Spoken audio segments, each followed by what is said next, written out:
Now, the other point is that you should be editing.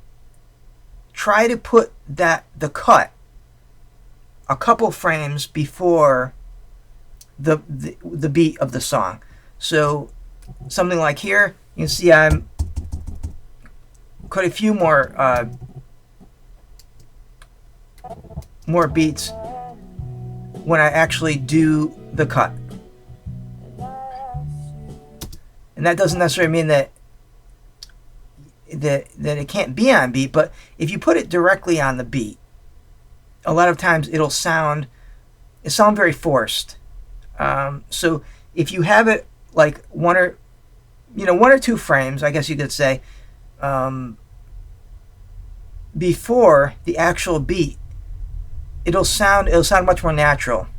It'll make sense. It won't feel like it's rushed, and that kind of gives it time to work.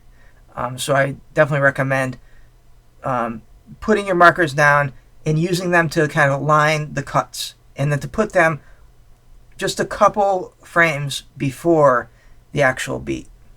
And as you do it, you'll feel, it might be one, maybe one frame, maybe 3 frames. I think for the most part, it's about 2 frames for me. But just be aware of that, and know that you're probably going to want to do the cut a little bit earlier than the actual beat.